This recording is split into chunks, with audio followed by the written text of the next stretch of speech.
김수현 청와대 정책실장이 임명 이후 처음으로 어제 기자간담회를 열고 하나의 팀, 원팀을 강조했습니다. 경제사령탑은 경제부총리라면서 투톱으로 불렸던 일기 경제팀과의 차별성을 드러냈는데요. 야권은 이번 인사가 국회 무시라며 강력 반발하고 있습니다. 김만흠 한국정치아카데미 원장, 소정섭 전 시사저널 편집국장과 함께 이 내용 포함해 정치권 이슈 살펴보겠습니다. 안녕하십니까? 네, 안녕하세요. 자, 먼저 원장님께 질문 드릴게요. 자, 원래 김동연 부총리를 먼저 교체하고 그 뒤에 장하성 실장을 바꿀 거다 이런 전망이 많았는데 같이 바꾼 배경 뭐라고 보십니까? 뭐 예상과 다르게 바뀌었죠. 그런데 이번에 교체의 배경에 대해서는 조금 서로 주장이 다릅니다. 예. 야당에서 교체 주장은 불협화음도 있었고 근본적으로는 뭔가 문재인 정부에서 소득주도 성장을 조금 방향을 바꾸는 계기로 삼아야 되지 않겠느냐 그런 차원에서 교체를 요구했던 것이죠. 예. 그런데 아무래도 바꾸는 과정 속에서는 청와대 팀이 지금 원팀을 강조를 했는데요. 네네. 김수현 실장 체제 중심으로 하는 정책 기반을 강화하는 거 아니냐 느낌을 주고 있죠. 김수현 정책실장은 기자들과의 간담회에서 오히려 부총리 중심으로 컨트롤 타워가 될 거다라고 얘기했는데 네네. 언론들과 관심들도 김수현 정책실장을 향해서 가는 걸 보면은 당분간 그렇게 갈 것 같고요. 또 하나 김수현 실장이 어제 기자들과의 간담회에서 했던 발언이 정부의 경제 정책과 사회 정책은 통합적으로 가야 된다라는 얘기를 했단 말이죠. 통합적으로 가야 된다는 얘기는 아무래도 이정우 교수가 사회 분야 전공한 사람이 경제 정책을 중심으로 한 정책실장에 가는 게 마땅치 않다는 얘기를 염두에 둔 것이기도 하지만 이번에 정부의 경제 정책이 사회 정책과 통합적으로 간다면 그 통합적인 역할을 누가 하겠습니까? 경제를 담당하는 부총리가 하겠습니까? 아니면은 정책실장이 하겠습니까? 정책실장이겠죠. 아무래도 지금 그 노선대로 주장과 달리 그 방향대로 갈 거다라는 거에서 야당이 우려하는 바가 그 방향으로 갈 가능성이 좀 있어 보이긴 합니다. 예. 자, 어제 김수현 정책실장은 청와대 춘추관에서 기자들과 첫 간담회를 가졌는데요. 경제 운영의 책임 주체를 강조했습니다. 들어보겠습니다. 경제 운영에 있어서는 경제부총리를 사령탑으로 하여 하나의 팀으로 일하겠습니다. 정책실장은 대통령을 보좌하는 사람으로서 경제부총리의 활동을 지원하고 뒷받침하는 역할을 할 것입니다. 더 이상 투톱 같은 말이 나오지 않도록 하겠습니다. 당면한 소득 불평등, 저성장, 저출산의 도전을 극복하고 함께 잘 사는 포용국가로 나아가야 합니다. 자, 국장님께서는 좀 어떻게 보세요? 홍남기 부총리, 김수현 실장 호흡 잘 맞을까요? 단기적으로는 뭐 그동안에 워낙 이제 김동연 부총리와 장하성 실장 간의 어떤 불협화음이 계속 노출이 되었기 때문에 단기적으로는 아마 어떤 불협화음이 노출되기는 쉽지는 않을 겁니다. 두 사람 다 그런 부분을 의식을 할 거고 지금 나오는 말 자체도 김수현 실장도 마찬가지로 이 경제부총리 원톱으로 간다라고 얘기를 하고 있고 홍남기 경제부총리 내정자도 이 경제부총리가 어떤 이 책임지고 하는 거다 이렇게 얘기를 하고 있거든요. 단기적으로는 문제가 없을 텐데 문제는 이것이 이제 실제적으로 앞으로 이제 팀이 운영돼가는 과정에서 어떻게 될 거냐는 좀 더 두고 봐야 될 여지가 있는 겁니다. 사실 이제 김수현 정책실장 같은 경우는 그동안에 두 차례 대선을 거치면서 문재인 대통령의 최측근 인사로서 정책 부분을 입안하고 설계했던 사람이란 말이죠. 그렇다면은 아까 이제 김만흠 원장께서 말씀하셨지만 대통령도 주문한 게 사회정책과 경제정책을 통합적으로 운영해달라라고 김수현 실장에게 요구를 했다라는 얘기는 어쨌든 김수현 실장의 역할이 앞으로 더 오히려 커질 수도 있는 여지가 있는 것이거든요. 그리고 이제 엊그제 윤영찬 국민소통수석이 인사 배경을 설명을 하면서 김수현 정책실장은 일종의 설계자고 홍남기 이 부총리 내정자는 이제 야전사령관이다 이렇게 표현을 했단 말입니다. 이 얘기는 이제 그동안에 계속 얘기가 나왔던 이 청와대 중심의 어떤 강력한 이 이른바 그립을 쥐고 가는 정책의 흐름 이것이 계속될 가능성이 있다. 라는 어떤 그런 관측을 하게 하고 그렇게 본다면 말로는 어쨌든 홍남기 그 내정자 중심 경제부총리 중심의 원톱 중심의 경제 운영을 이야기를 하고 있지만 이것이 실제적으로 운영되는 과정에서 과연 그런 모습으로 나타날 것이냐 이런 부분들은 이제 향후에 지금 실제적으로 돼가는 걸 좀 보면서 판단을 해야 되는데 아직까지는 조금 좀 좀 이렇게 두고 봐야 되는 거 아니냐? 뭐 이렇게 좀 약간 의구심을 갖고 보는 시각이 좀 있는 것 같습니다. 예. 자, 일단 뭐 두 분이 비슷한 의견이신 것 같긴 한데, 근데 사실 지금 그 현 정부의 경제 정책 기조는 바꾸지 않겠다 이렇게 얘기를 하고 나왔는데, 그렇게 된다면 사람만 교체되는 거잖아요. 그렇습니다. 어떻게 보세요? 야권에서는 뭐 이렇게 가도 되겠느냐 이런 지적이 있는데. 그래서 처음 질문하실 때 이번에 바꾸게 된 배경, 동시에 바꾸게 된 배경을 얘기했는데 예. 그 점에서는 정부가 설명하는 쪽과 비판적으로 지적했던 그 이번에 교체 좀 배경이 다르단 말이죠. 예. 어쨌든 간에 원래는 뭔가 정부가 정책 기조를 바꾸는데 사람을 바꾸면서 그걸 계기로 삼는 그런 걸로 기대하는 쪽이 주로 야당에 견해했단 말이죠. 예. 그런데 오히려 소득주도 성장은 변함이 없고 바꿀 이유도 없다라고 강조를 하고 있으니까 그게 이제 얘기가 되겠는데요. 이후에 아까 그 두 사람 간의 그 팀플레이 문제 있어가지고 만약에 경제 상황이 제대로 굴러간다면 팀플레이 어떻게 하든 상관이 없겠죠. 예. 그런데 경제 상황이 여의치 않은데 그걸 설명하고 변명하는 과정 속에서 문제가 생긴다는 얘기가 되는 거 아니겠습니까? 예. 이전에 김동연 장관과 장하성 실장과의 관계도 정부가 얘기하는 전망과 수치하고 실제 현장에서 느끼는 이 감하고 다르기 때문에 감에 대한 해석과 이후에 뭔가 궤도 수정을 어떻게 할 것인가 이런 과정 속에서 논란이 증폭됐단 말이죠. 그 점에서는 김수현 실장이 지금 새롭게 기대하는 방향대로 사회 경제 정책을 통합해서 새로운 방향을 이끌면서 국민에게 새로운 믿음을 주는 상황이 생긴다면 문제가 없겠지만은 경제 상황은 여대로 걱정한 대로 문제가 드러나는데 팀플레이를 잘할 수 있을 것인가. 그래서 오히려 중요한 바는 현재 경제정책 실질적인 실물 경제를 중심으로 한 내용이 아니겠느냐 그런 생각입니다. 예. 자, 국장님 이런 가운데 김광두 국민경제자문위원회 부의장이 쓴소리를 하셨더라고요. SNS에 글을 올렸는데, 자, 경제의 뿌리가 흔들리고 있다. 이분이 지금 문재인 정부 경제 그 정책이라고 할 수 있는 제이노믹스 설계자라고 알려져 있잖아요. 네, 그렇습니다. 예. 그러니까 김광두 의장의 얘기를 저는 뭐 귀담아 들을 필요가 있다라고 봅니다. 그러니까 실제적으로 나오는 메시지가 그러니까 현실을 뭐 너무 이 위기 의식을 과장할 필요는 없지만 어쨌든 국민들이 보기에도 예를 들면은 이야기를 할 때 홍남기 내정자나 김수현 실장 입장에서 우리는 하루하루를 위기라는 생각으로 지금 정책을 임하고 있다. 이런 메시지를 내는 것과 현재는 위기가 아니다. 뭐 여러 가지 그냥 이런 메시지를 내는 것과 이게 받아들이는 국민들이 어떻게 받아들이겠는가 하는 측면이 하나 있는 것이고, 두 번째는 지금 김광두 의장이 이야기하는 어떤 이 고용의 문제 그리고 투자의 문제 이런 부분들, 그리고 지금 제조업 가동률 같은 경우도 오늘 보니까 72.8%에서 외환 위기 이후에 제조업 가동률이 제일 낮은 수준으로 내려갔단 말입니다. 그리고 외부적인 환경을 보더라도 미국과 중국의 무역 마찰이 뭐 좀 해소되는 기미는 보이고 있지만 여전히 불투명성이 있는 것이고, 우리 수출은 그나마 버티고 있지만 반도체에 의지하고 있단 말입니다. 내년에 근데 반도체가 또 계속해서 올해처럼 이렇게 호황으로 갈 수 있을지 알 수 없는 상황인 것이고, 사실은 많은 부분에서의 불투명성이 있는 게 경제거든요. 그렇기 때문에 저는 지금 이 홍남기 내정자나 김수현 정책실장이 어떤 이야기를 할 때 정말로 위기의식을 우리가 갖고 있고 최선을 다해서 하나하나 대처하고 있다. 이런 식의 메시지를 내야지 위기가 아니다라고만 할 시점은 아니다. 이렇게 생각합니다. 예, 알겠습니다. 자, 야권은 내년 예산안을 심의하고 있는 가운데 경제팀 교체 발표가 나오자 강하게 반발하고 있는데요. 이 자유한국당 예결위 간사를 맡고 있는 장제원 의원의 말 들어보겠습니다.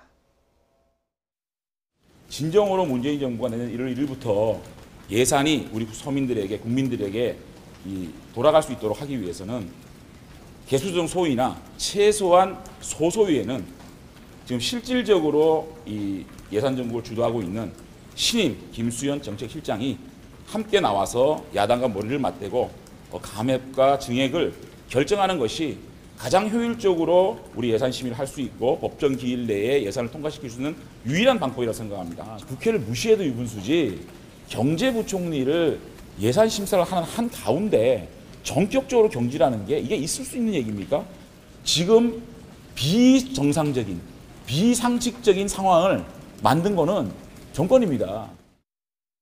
자, 원장님, 앞서서 저희 우철희 기자 리포트 들어보면 김수현 그 실장이 오늘 국회에 나와서 예산 심의 과정에 자기가 출석 못하겠다 이렇게 얘기했다는 것 같은데, 이런 전례가 있습니까? 제가 아는 바로는 없습니다. 아다시피 설명은 당연히 행정부에서 하는 것이기 때문에 행정부가 나와야 되는 것인데 지금 이제 김동연 아직까지 유지를 하고 있죠. 김동연 장관이 그동안에 예산 위반을 했는데 빠지고 나서 그럼 누가 하겠느냐 이런 문제가 생기는데요. 그걸 질타하는 목소리를 아마 드려야 할 것 같은 것으로 보입니다. 그런데 청와대에서 왜 이렇게 지금 예산 심사 과정인데 바꿨느냐라는 설명을 이렇게 하고 있죠. 아마 국회에서 여러 가지 청문회 등을 거치면 절차가 좀 오래 걸리기 때문에 그 기간 동안은 김동연 부총리 가는 게 뭐 적절하다라는 판단이었다라는 얘기를 하고 있는데 과연 그게 적절한 설명일지. 물론 예전에도 우리가 그 송영무 장관의 경우에 후임 장관 임명됐지만 남북 정상회담과 동행했지 않습니까? 그렇죠. 그런 경우는 있지만 이번의 경우에는 내년 예산을 총괄적으로 하는 거고 더구나 경제하고 관련된 핵심 문제인데 청와대 설명이 설득력이 있을까 그렇습니다. 왜냐하면은 나머지 기간 동안 한다면은 최종 12월 2일까지 적어도 예산 절차가 국회에서 끝나기 때문에 그때까지는 김동연 부총리를 유임시킨 가운데 결정하고 나서 바로 그 부분에 임명하면은 나머지 12월 기간 동안에 후속 인사를 할 수 있을 법하지 않습니까? 그동안의 관례로 보자면은 정기국회 끝나고 12월 또 임시국회를 열었죠. 그 기간 동안에 충분히 인준 절차 가능해 보이는데 청와대의 이번에 교체 배경은 뭔가 급하게 약간의 경질성 성격을 가지고 하다 보니까 시점으로는 부적절한 시기 하지 않았나 그런 생각이 듭니다. 국장님은 어떻게 보세요? 일단 모양은 좀 안 좋긴 하죠. 그러니까 예산 내년도 470조 5천억 예산을 심의하는 와중에 그 행정부의 총책임자인 경제부총리를 어쨌건 경질한 모양새가 됐으니까 모양새 자체는 좀 험합니다. 제가 보기에도 이제 12월 2일 법정 제한 안에 이걸 딱 마치고 그리고 나서 바로 경질하고 후임자 내정하고 이랬으면 깔끔할 텐데 아마 제 생각에는 지난번에 이제 김동연 부총리가 이른바 정치적 의사결정의 위기다라고 이제 얘기한 이런 부분들이 확산되면서 결국은 장하성 실장과 두 사람의 경질은 기정사실화됐고 그런 와중에서 계속해서 불협화음이 커져가는 상황이 되다 보니까 사실은 청와대로서도 이제 어떤 정치적인 부담이 있으니까 이제 좀 빨리 예상보다 경질을 한 것으로 이렇게 보이는데 지금 시점에서는 그럼 어떻게 해야 되느냐? 저는 어차피 김동연 부총리 중심으로 지금 현재 부총리 아닙니까? 예산 심사를 진행할 수밖에 없고 그렇다고 해서 지금 뭐 김수현 실장을 나와라 이것도 저는 너무 정치 공세적인 성격이다. 그렇기 때문에 현직 부총리는 어쨌건 김동연 부총리란 말이죠. 그리고 이제 홍남기는 내정자이기 때문에 뭐 김동연 부총리가 이 부분을 책임지고 예산안 부분을 마무리를 하는 게 저는 좀 맞지 않나 싶습니다. 알겠습니다. 자, 좀 훈훈한 이야기로 넘어가겠습니다. 어제 우리 쪽에서 제주산 귤 200톤, 절반은 어제 갔고 절반은 이제 오늘 수송기로 평양에 도착한다고 하는데 귤의 방점이 있다기보다는 제주의 방점이 있는 것 같아요. 어떻게 보셨나요? 네, 제주의 방점도 있고요. 애초에는 이제 지난번에 송이 2톤에 대한 이제 답례품이라고 볼 수도 있겠죠. 제주의 방점이 있다고 하는 것은 계속의 주목을 받고 있습니다. 이번에 지난번 9월 19일에 평양선언에서 공동 합의했던 것이 이제 김정은 위원장의 답방 아니겠습니까?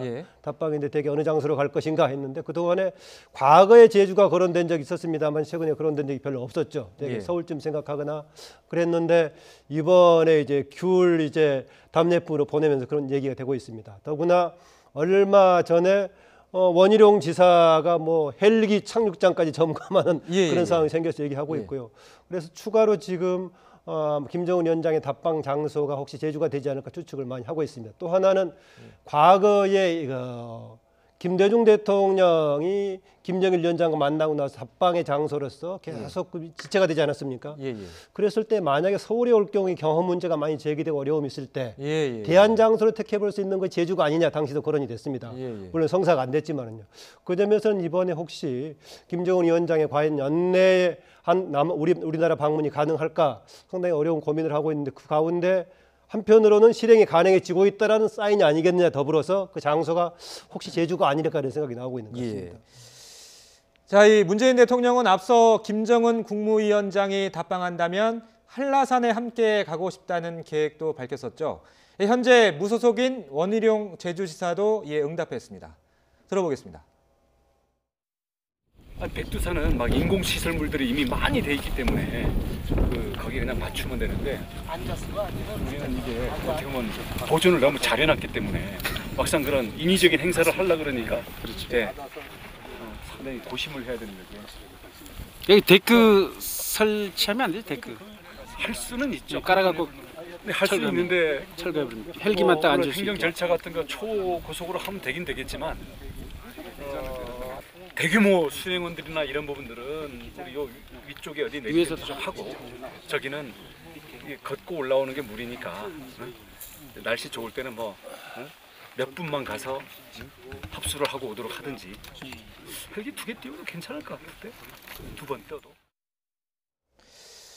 자, 이 한라산 올라가 보신 분들은 알겠지만 저희 백록당까지 올라가는 길이 만만치 않잖아요. 아마 주말에 기자들도 고생 많이 했을 것 같은데 그 헬기를 저기다 띄운다고 하니까는 또 환경 파괴 또 이런 거 지적하시는 분들 계시더라고요. 어떻게 보세요, 국장님? 여러 가지 문제가 좀 있죠. 백록담 부분이 역시 이제 북한 측에서는 가장 먼저 생각하는 게 경호 문제와 안전 문제, 과연 헬기로의 이동 이런 부분에 대해서 북한 측에서 어떻게 볼 것이냐 하는 문제가 좀 있는 거죠. 뭐 우리도 물론 경호 안전을 중시하지만 북한 측에서 생각하는 것은 우리보다 훨씬 더 그런 부분이 좀 방점을 많이 찍는 거 아니겠습니까? 그런 부분에서의 안전 문제 이런 부분이 있는 거고 또 원희룡 지사도 얘기했지만 그렇다면 정상 부분에 그 헬기가 착륙할 수 있는 어떤 시설물, 인공 시설물을 이제 만들어야 되는 그리고 그를 만들기 위해서는 또 여러 가지 행정 절차 같은 것들을 밟아야 되는 뭐 그런 부분들이 좀 있는데 굉장히 상징성은 있습니다. 일단 북한에서 이제 많이 알려져 있고 제주도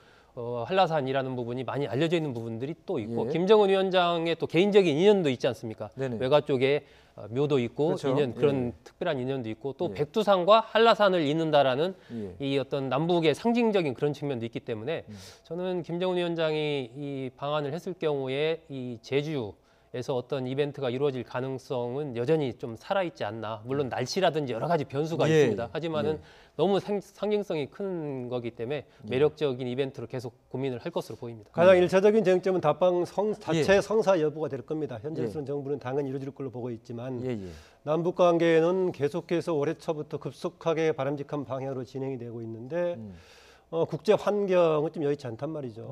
특히 이제 미국의 중간 선거 이후에는 불편한 심정도 북미 간에 그대로 노출하고 있고 그래서 과거에는 만약에 김정은의 서울 방문 또 우리 쪽의 방문은 뭔가 국제 정치도 완전히 조정하는 가운데 종전선언까지 준비하는 가운데 오지 않을까 그랬었는데 그런 게 어렵지만 그래도 우리는 우리 중심으로 오히려 급속하게 진전시키면서 세계적인 어려움을 오히려 밀어나가는 그런 역할을 하겠다라는 거였는데 그래도 과연 할 수 있을까라는 거였는데 최근 진행되는 과정은 오히려 지금 성사되는 가능성이 커 보이지 않는가 하는 느낌이 듭니다. 자, 이 귤 얘기 다시 한번 좀 해볼게요. 그 홍준표 전 대표가 이런 얘기를 했더라고요. 그러니까 귤만 넣었겠냐 그 상자에 이 정도면 이거 뭐 가짜 뉴스 아닌가요? 글쎄 저는 지금 일단 청와대 귤 자체는 대북제재 위반은 아니다 이렇게 설명을 했었고요. 어떻게 보세요? 그렇죠. 저는 홍 전 대표의 말은 좀 대단히 부적절하다고 생각합니다. 그게 괜한 그 어떤 의구심을 불러일으키는 그 무슨 특별한 그렇다고 근거가 있는 것도 아니거든요. 근데 과거의 어떤 경험들을 얘기를 하면서 그런 얘기를 한다라는 것은 어쨌건 지금 현재 남북 간에 진행되고 있는 남북 화해와 협력 이런 부분에 대해서 뭔가 이제 못마땅한 그런 심정을 그렇게 표현을 한 건데 그것은 저는 이 대선 후보까지 지냈던 분의 언행으로서는 상당히 좀 적절치 않았다 이렇게 봅니다. 알겠습니다. 자, 이어서 더불어민주당 이야기를 좀 해보겠습니다. 어제 민주당이 유튜브 채널 씀이라고 하는 그 유튜브 채널 오픈 행사가 열렸는데요. 이희찬 대표의 발언 들어보겠습니다. 정치인이라는 건 어항 속에서 산다고 생각해야 되거든요. 그러니까 모든 사람들이 다 이렇게 지켜보고 하는 거기 때문에 아주 투명한 그런 생활을 해야 됩니다. 정말 우리가 안 봐야 될 내용들이 실려 있는 거고 우리는 안 보면 손해인 것들이 실는 거기 때문에 전혀 비교 대상이 아닙니다.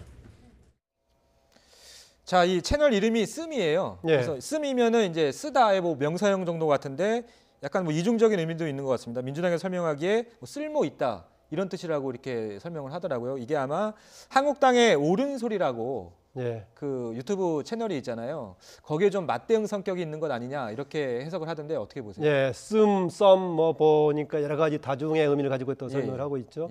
로고로는 보니까 지금 나옵니다만 의자를 뺀 상태에서 쌍시옷하고 미음반이 지금 쓰고 있는데 다용도로 같이 쓰고 있는 것 같습니다. 방금 얘기한 대로 한국당에 대응하는 양식 뭐 맞긴 합니다.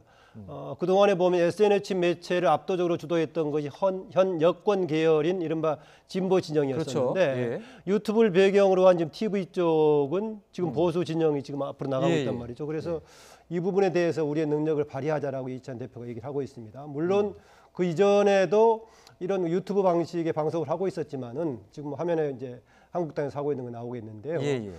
하고 있었지만은 대체로 당의 소식을 전하는 정도만 하고 있었는데 예, 예. 여러 가지 예능적인 성격이라든가 정치적인 논쟁도 같이 담는 유튜브를 하겠다는 건데 예. 이게 왜 지금 그 보수 진영을 중심으로 한국당 쪽이 상대적으로 거의 유일하게 지금 유튜브 채널에서 좀 강세인가는 좀 배경을 살펴볼 필요는 있습니다. 어허. 적극적으로 했던 측면도 있지만은 예. 현재 야당이기 때문에 조금 더 목소리를 높일 수 있지 않느냐 그런 게 있습니다. 그리고 과거에 SNS 활용이 좀 장년층에게도 좀 많이 그런 것도 있고요. 퍼진 것도 있지 않을까요? 과거에 팟캐스트를 압도했던 그 현 여권 진보 진영이었었죠. 지금까지 압도하고 예. 있지만 그때는 이른바 그 이명박 박근혜 정부 시절에 예. 상대적으로 메이저 매체에서 주목을 받지 못할 때 아하. 팟캐스트를 통해서 예, 예. 역할을 충실하게 했었죠. 예. 현재로서는 아무래도 야권 진영 특히 강성 야권 진영인 한국당들이 소위 대단 느낌을 받다 보니까 예, 예. 유튜브 채널 등에서 적극적으로 진출하려고 하고 있고 조금 불확실한 강성 발언도 좀 함부로 하고 이런 것이 나오다 보니까 주목을 끌고 있는데 예, 예. 그런 점의 차이가 있는데 현 여권 계열에서 얼마나 유튜브 시장을 새로운 방식으로 뚫고 나갈 수 있을지 예. 이것도 새로운 주목 과제로 보입니다. 예. 자, 사실 이게 정당뿐만이 아니라 정치인들 보면 개인별로 이 유튜브 채널 운영하시는 분들 굉장히 많거든요. 뭐 페이스북도 마찬가지고요. 바람직하다고 볼 수 있을까요? 어떻게 보세요? 바람직하죠. 예, 바람직한데 그동안에 이걸 이제 어떻게 활용하냐의 문제거든요. 예. 그동안에 대개 정치인들 보면 자신의 의정 활동했던 걸 그냥 이렇게 홍보성으로 그냥 보내는 거였단 예, 말이에요. 예. 쌍방향 소통이라든지 새로운 어떤 좀 차별화된 채널을 운영하기보다는 본인들이 했던 것을 그냥 일방적으로 보내는 그런 것이었는데 예, 예. 국회의원들도 뭐 유튜브 채널을 갖고 있는 국회의원들이 수십 명이 되죠.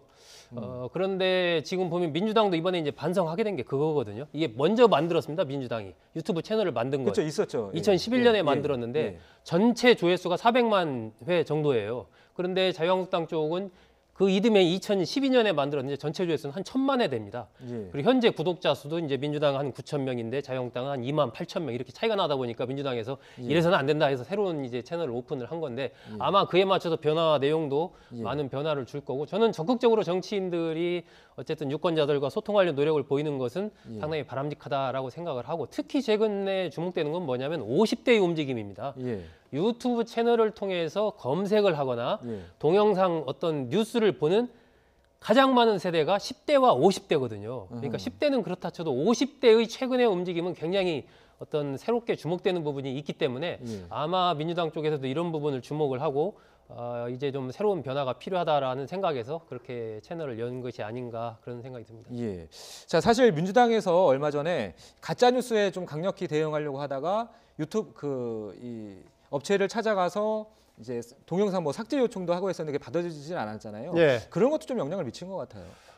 그리고 뭐 처음에 그런 문제를 제기하며 심지어 입법까지 한번 의도를 가지고 예, 있었지만은 여러 가지 의견을 종합했을 때 과연 그런 방향이 바람직한가에 대한 논란이 있었죠. 그래서 이제 그거는 좀 이제 민주당 쪽에서 추진하는 방향은 좀 새롭게 접은 것 같은 느낌이 들고요. 예. 다른 방식으로서의 뭔가 허위 조작된 정보는 통제하는 방식이 있을 것이다라는 고민을 하고 있는 것 같고 예.